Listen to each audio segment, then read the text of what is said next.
Al-Fatihah.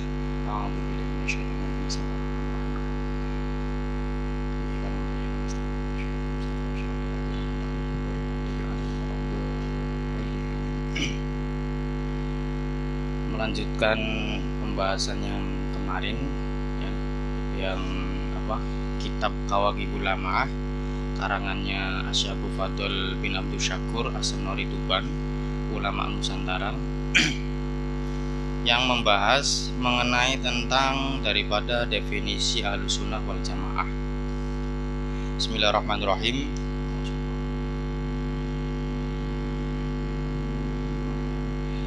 Qala Ibnu Khaldun, qala lan dawuh sapa Ibnu Khaldun fi muqaddimatihi ing dalam kitab Muqaddimah Ibnu Khaldun. Innal fiqha teman setune fikih al mustanbita kang den ala pokok fikih minal adillati saking pira-pira dalil asyariyati kang bangsa syariat iku katsur akeh fihi ing dalam fikih apa al khilaf persulayan perbedaan bainal mujtahidina kang tetep ing dalam antarane pira-pira mujtahid bi ikhtilafin kelawan ikhtilafi madarikihim kelawan perbedaan nggon panemune mujtahid wa angdorihim lan angen-angene mujtahid khilafan kelawan perbedaan labuda kang kena ora kena ming wukuihi saking tumibane khilaf. Imam Ibnu Khaldun mengatakan di dalam kitab muqaddimahnya bahwasanya ilmu fikih yang dalilnya itu diambil dari dalil syariat, di dalamnya ini mengandung banyak sekali perbedaan pendapat antara mujtahid. Ya, mujtahid itu berarti imam yang dijadikan sebagai dasar pada ilmu fikih yang kita kenal dalam Ahlussunnah wal Jamaah itu ada 4. Imam Malik, kemudian Imam Syafi'i, kemudian Imam Hambali, dan juga Imam Abu Hanifah. Perbedaan ini timbul dari perbedaan pengambilan dalil, juga perbedaan daripada pola pikirnya beliau-beliau, yang mana sudah pasti adanya di dalam ilmu fikih perbedaan-perbedaan pendapat tersebut. Wa ittasa'alan dadi jembar opo khilaf fil milating dalam agomo ittisaan kelawan dadi jembar adiman kang agung. Faedahnya adanya perbedaan ini adalah agama Islam itu menjadi agama yang longgar. Contoh sederhananya seperti kalau misalkan kita sholat subuh kemudian kunut, artinya kita mengikuti Imam Syafi'i. Tapi kalau kita nggak kunut, berarti kita ikut Imam Abu Hanifah. Berarti mau kunut tidak kunut boleh semua. Nah, ini kan perbedaan pendapat ulama. Akibat adanya perbedaan ini, akhirnya kita dalam melakukan ibadah itu sangat menyenangkan, ya, sangat menyenangkan. Makanya pakai kunut, Muhammadiyah nggak pakai kunut, semuanya punya dalil, punya landasan imamnya masing-masing. Berarti Muhammadiyah mungkin ikut Abu Hanifah, berarti kalau NU itu ya ikut Imam Syafi'i. Makanya ya Muhammadiyah ya NU sama-sama Ahlussunnah wal Jamaah. Karena sedikit cerita ya, karena dulu itu Darwis atau yang terkenal dengan Imam Ahmad Dahlan. Muhammad Dahlan itu pendirinya Muhammadiyah dan Buya Hasyim Asy'ari. Keduanya itu sama-sama pernah menimba ilmu di kiai yang sama, yakni Kiai Soleh Darat Semarang. Ya, kedua-duanya pernah ngaji di Mbah Soleh Darat. Akan tetapi di lain waktu Imam Muhammad Dahlan atau Kiai Ahmad Dahlan itu lebih sering mengaji pada Syekh Khotib Al-Minangkabawi, yaitu ulama Indonesia yang jadi khotib Mekah, yang jadi imam di Masjidil Haram. Kiai Muhammad Dahlan sering mengaji pada beliau, yang mana latar belakang atau karakteristik daripada imam Syekh Khotib Al-Minangkabawi itu modern. Jadi pada zamannya beliau itu sudah ikut gerakan-gerakan seperti gerakan Al-Manar dan lain sebagainya. Nah, kalau Imam Kiai Hasyim Asy'ari, beliau lebih sering mengaji pada Syekh Mahfudz Termas. Ya, Syekh Mahfudz Termas. Yang mana akhirnya gerakan-gerakan dalam dakwahnya beliau itu ya lebih condong seperti gayanya Syekh Mahfudz Termas. Tapi dua-duanya itu pernah ngaji di guru yang sama, ya ini Mbah Soleh Darat. Ya, itu saya mengutip dari dawuhnya Gus Baha. Nah, Imam Khatib sendiri itu punya cerita unik. Jadi dulu itu beliau ketika mendapatkan istri orang Mekah, mertuanya itu sering dihina sama orang Mekah, sama orang Arab itu sering dihina. Kamu punya menantu bukan Arab, pasti bahasa Arabnya jelek, pasti ilmu ininya jelek, pasti makhorijul hurufnya jelek. Kemudian karena saking jengkelnya, mertuanya bilang gini, ya sudah, nanti kalau misalkan menantu saya datang dari Indonesia ke sini, silakan sampean suruh khutbah, jangan dikasih tahu dulu. Jadi biar dadakan. Nah, akhirnya ketika beliau datang langsung disuruh maju untuk khutbah. Bahkan orang Arab sendiri yang sudah pasti memahami bahasanya mereka itu kaget dengan dengan bahasa yang dibawa oleh Syekh Khatib Al-Minangkabawi, lebih indah daripada orang Arab itu sendiri. Makanya ya Syekh Khatib Al-Minangkabawi ini dijadikan khatib dan juga imam Masjidil Haram. Nah, kalau Syekh Mahfudz At-Tarmasi itu ya salah satu karyanya itu ada yang terkenal dalam bidang fikih, yaitu At-Tarmasi namanya, kitab Turmusi, itu karangannya beliau. Lanjut. Wakana lil muqallidin, wakana lan ono iku lil muqallidina tetep kedue pira-pira wong kang anut apa ayu qallidu yen tak anut sapa muqallidin man ing wong sa'u kang karep sapa muqallidin ing man sumalama intahan tuli ing dalam semangsane dadi tutuk opal amru perkara ilal aimati maring pira-pira imam al arbaati kang papat wakanulan ono sapa aimatul arbah iku bimakanin tetep ing dalem panggonan luhur min husnidoni saking bagusnya penyono. Iktasara mongko ngalap cukup sapa Anas ala taklidihim ing atase anut aimatul arbaah. Fauqimat mongko den jumenengake apa hadhil madhahibu ikilah pira-pira madhab al arbaatu kang papat usulan maring hale dadi dasar lil millati maring agama. Ya, jadi ini salah satu definisi Ahlussunnah dalam bidang fikih. Ya, jadi dalam bidang fikih itu semua ulama, semua kiai, semua ustadz itu kalau berpendapat mengenai fikih pasti nanti ujung-ujungnya kembali pada empat imam ini. Imam Abu Hanifah, Imam Syafi'i, Imam Malik, dan Imam Hambal. Ya. Jadi jangan sampai keluar dari imam ini. Karena memang madhab itu sebenarnya bukan cuma 4, banyak. Cuman yang diakui oleh Ahlussunnah wal Jamaah itu hanya 4. Ya salah satunya kayak madhab Tobari, madhab Auza'i, ya. Cuman yang dipakai untuk Ahlussunnah itu ya 4. Jadi kalau kita misalkan berdebat mengenai masalah rukun sholat ada yang mengatakan misalkan A, ada yang mengatakan B. Nah, yang A ini nanti kembalinya ke imam siapa? Imam ini nanti kembalinya lagi ke Imam Syafi'i. Nah, terus yang B, Imam B ini nanti ke siapa? Imam ini nanti ikut ke siapa? Nanti kembalinya ke Imam Malik. Begitu seterusnya. Jadi dasar atau yang paling ujung daripada dijadikan sebagai pedoman dalam ilmu fikih, dalam khususnya bagi Ahlussunnah wal Jamaah itu ya 4 mazhab yang kita kenal sekarang. Wa ma'lumun utawi perkara kang wis den weruhi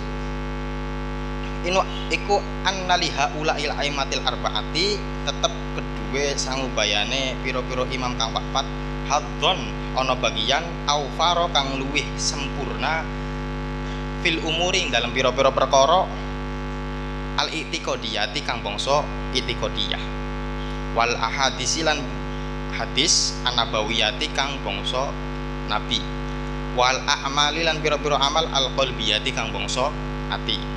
Ama kaya perkara huwa kang utawi ma iku dhahirun pertelo liman kedue wong ta'ammala kang belajar atau angen-angen sapa man sirahum ing sejarahe aimatul arba'ah. Nah, akan tetapi begini, keempat imam ini itu terkenal dalam bidang fikihnya khusus. Bukan berarti beliau-beliau itu tidak bisa tasawuf, beliau-beliau tidak bisa ilmu i'tiqadiyah atau ketauhidan, beliau-beliau tidak bisa ilmu hadis.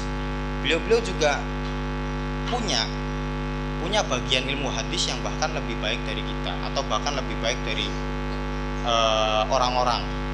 Punya ilmu mengenai tentang tasawuf yang sempurna, punya ilmu yang menerangkan tentang i'tiqadiyah atau ketauhidan punya, bahkan sempurna, dikatakan sempurna milik beliau. Ya, dan hal itu ya ketenaran beliau dalam masalah ilmu i'tiqadiyah, ketauhidan, kemudian dalam masalah ilmu tasawuf, juga dalam masalah ilmu-ilmu hadis, ini terkenal atau diketahui oleh orang-orang yang mempelajari sejarah-sejarahnya daripada empat mazhab ini. Kemudian wa inna makana lan angin pestine ana apa a'dhamu istighalihim luwih gede-gedene ketunggu la aimatul arba'ah di ilmil fikhi kelawan ilmu fikih li anahu krana temen setuhune fikih iku kana ana apa fikih wa hiya fikih iku al ahammu luwih penting fi zamanihim ing dalem zamane aimatul arba'ah. Akan tetapi mengapa kok empat imam ini lebih terkenal dalam bidang fikihnya? Ya karena di zaman itu ya beliau berempat ini kebanyakan waktunya dihabiskan untuk mempelajari ilmu fikih. Makanya beliau lebih terkenal di dalam bidang fikih. Tapi tidak menafikan kalau beliau juga alim atau pandai dalam tasawuf, alim dalam hal hadis, alim dalam hal i'tiqadiyah atau ketauhidan.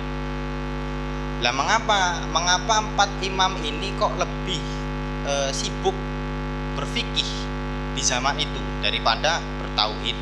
Maksudnya bertauhid itu yang mempelajari ilmu tauhid daripada bertasawuf, mempelajari ilmu tasawuf. Karena di zaman itu fikih ini lebih penting dibandingkan hal lain.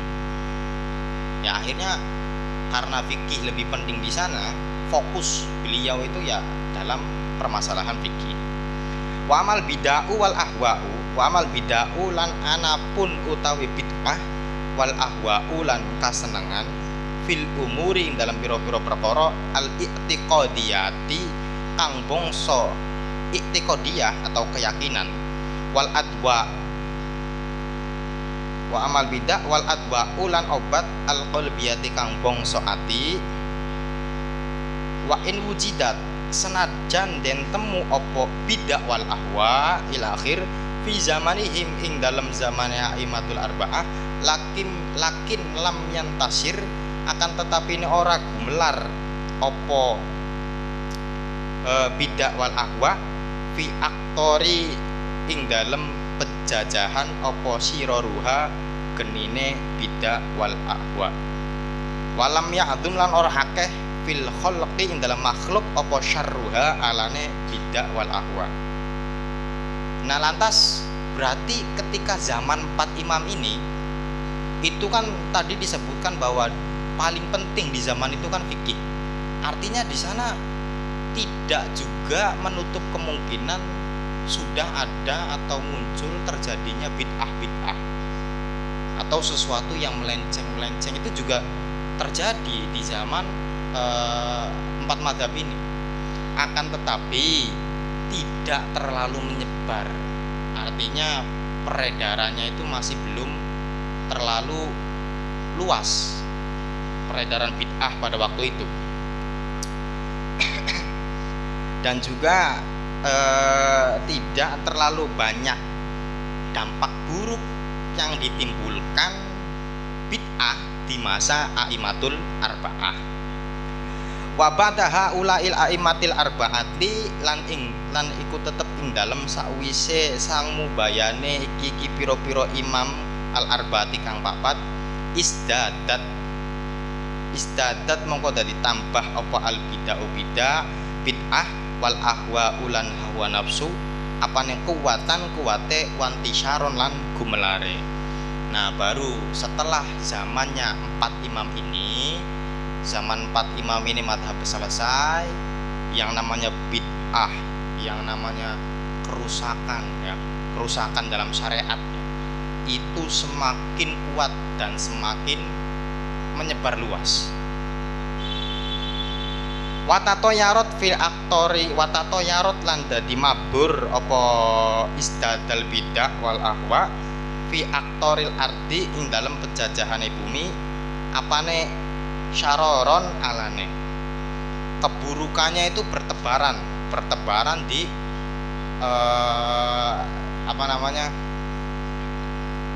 di masyarakat. Keburukan yang ditimbulkan oleh bid'ah ketika itu sangat banyak sekali, sangat merebas luas sekali.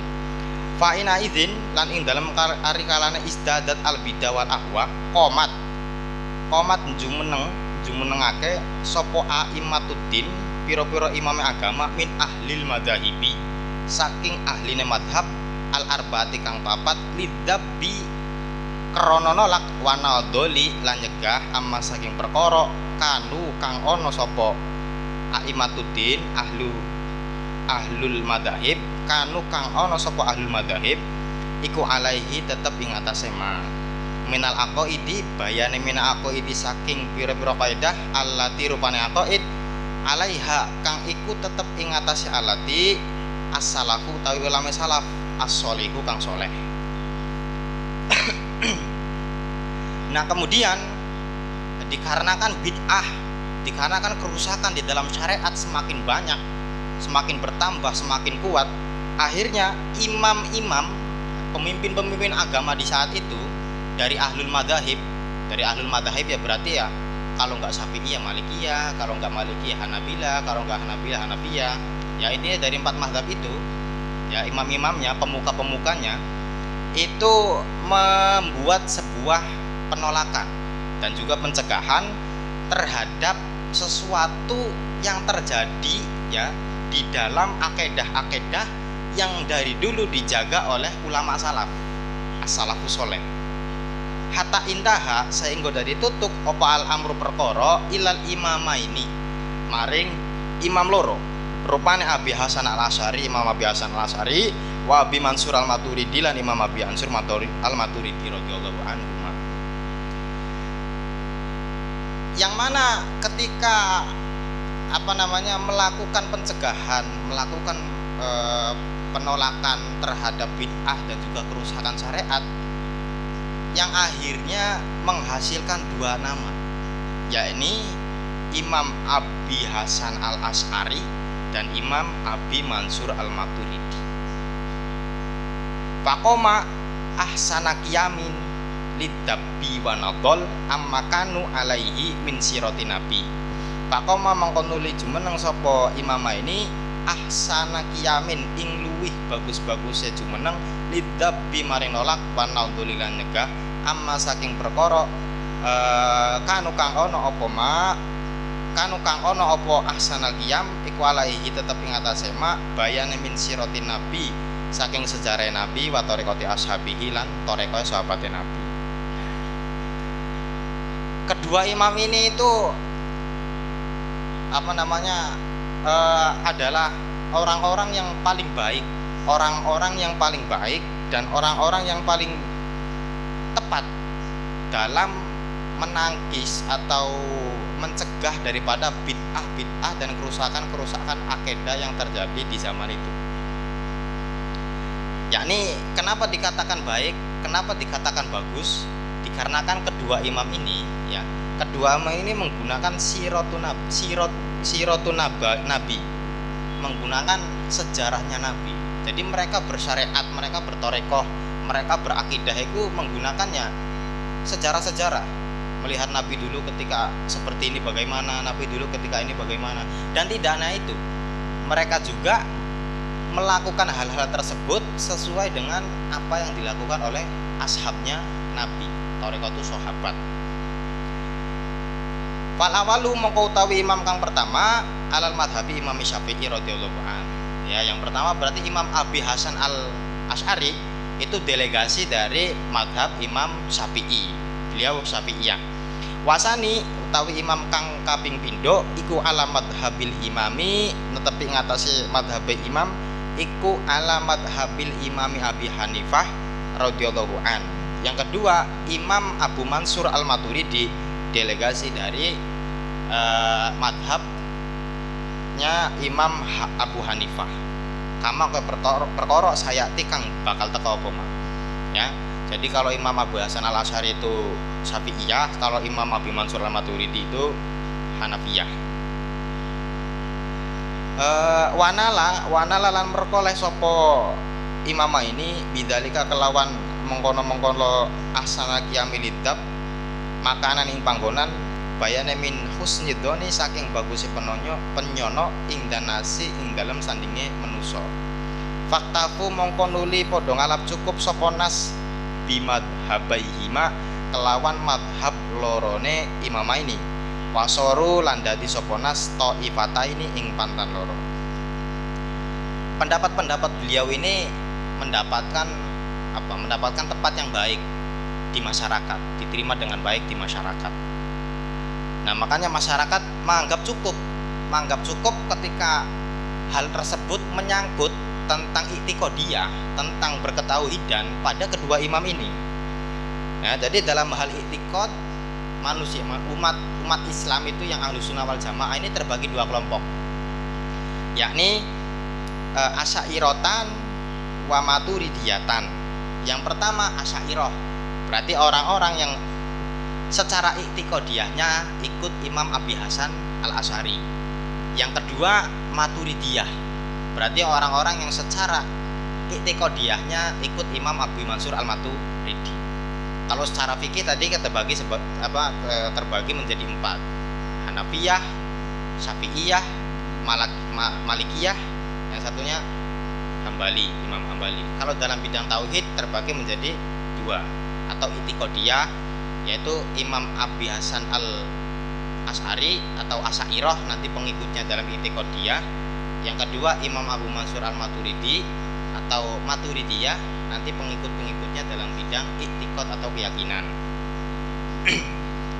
Wahtasota lan dadi tertentu opo Asy'ariyah wa Maturidiyah mim baini sairil muslimin ing dalem antarane keri-kerine pira-pira wong muslim fi urfi ahli ilmi ing dalem umume ahli ilmu bi ismi ahli sunnati kelawan aran ahli sunnah wal jamaati lan jamaah tamyizan krana bedakake lahuma maring Asy'ariyah wa Maturidiyah minal mu'tazilati saking mu'tazilah wa ghairihim lan liyane mu'tazilah min sairi ahlil bid'ah saking sekairine pira-pira ahlul bid'ah wal ahwa'i lan ahli hawa nafsu.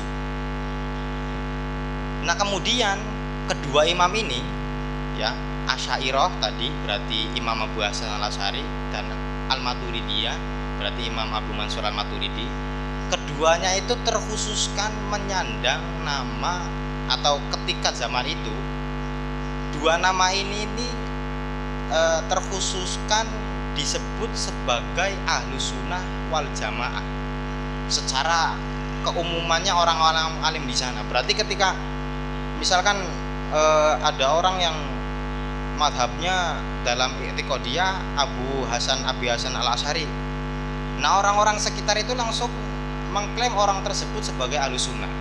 Jadi dua imam ini menyandang nama Ahlussunnah wal Jamaah. Wala makana lan ing dalam semangsane ana apa ahlul hadis wa ahli tasawuf lan ahli tasawuf lam yukhalifu ora nulayani sapa ahlul hadis wal ahlu tasawuf al Asy'ariyata ing Imam Abi Hasan al Asy'ari walal Maturidiyata lan ora ing Imam Abu Mansur al Maturidi. Dakhalu mongko padha mancing sapa ahlul hadis wa ahli tasawuf aidun halimale tahta hadzal ismi ing ngisor-ngisore iki aran. Akni ngarepake sapa isun ahlas sunnating ahlus sunnah wal jamaah lan jamaah kama kaya keterangan sayati kang bakal teko apa ma. Ya, jadi meskipun ada ulama ahlul hadis, contoh Imam Bukhari, Imam Muslim, Abu Daud, Imam Nasai, Imam Kisai dan lain sebagainya. Atau contoh Imam tasawuf, contoh seperti Ibnu Athaillah, kemudian Imam Ghazali dan lain sebagainya. Itu pasti ya ulama-ulama hadis, ulama-ulama tasawuf i'tiqadiyahnya ikut Abi Hasan Al-Asy'ari atau ikut Abi Mansur Al-Maturidi. Tidak ada ulama hadis, ulama tasawuf, ulama fikih, ulama dan lain sebagainya yang secara i'tiqadiyah pendapatnya tidak sama dengan kedua beliau ini. Pasti ngikut. Kayak contoh misalkan Bukhari ulama hadis, Muslim ulama hadis, Imam Nasai ulama hadis. Beliau juga dalam beritikadiyah pasti antara Abi Hasan Al-Asy'ari atau Abi Mansur Al-Maturidi. Pilihannya cuma dua kalau dalam Ahlussunnah wal Jamaah dalam bidang itikadiyah. Faslun utawi kiki fasal qala dawuh sapa Ar-Romli Man Romli fi Syarhil Minhaj ing dalam kitab Syarah Minhaj.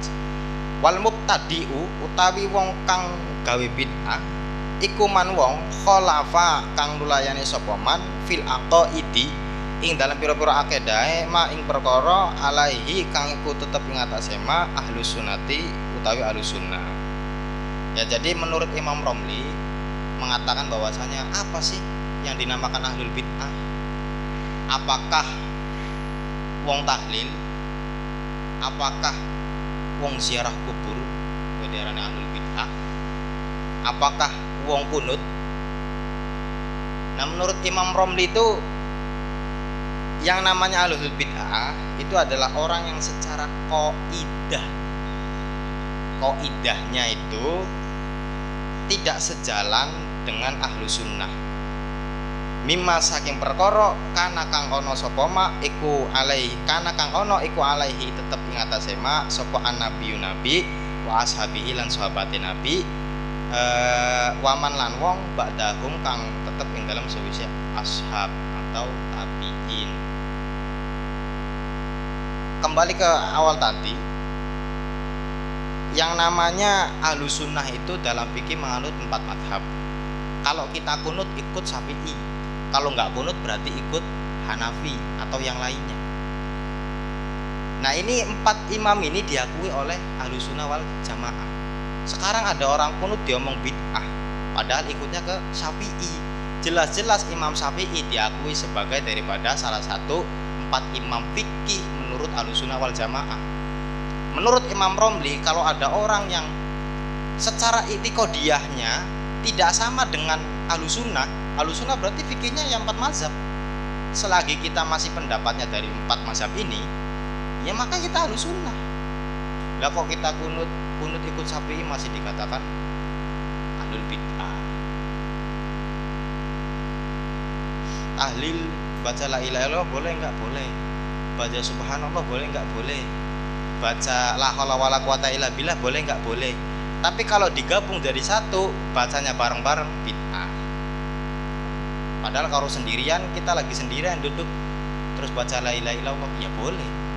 Kita lagi duduk tiba-tiba pengen baca la haula wala quwata illa billahil aliyil azim boleh. Tapi kalau bacaannya itu dikumpulkan jadi satu, dibaca bareng-bareng, dibilang bid'ah. Tahlil kan isinya la ilaha illallah, isinya subhanallah, isinya la haula wala quwata illa billah. Kalau dipretelin satu-satu boleh, tapi kalau digabung jadi bid'ah, kan aneh. Nah, ini makanya kita harus benar-benar bisa membedakan makna yang ahlul bid'ah dan mana yang ahlus sunnah.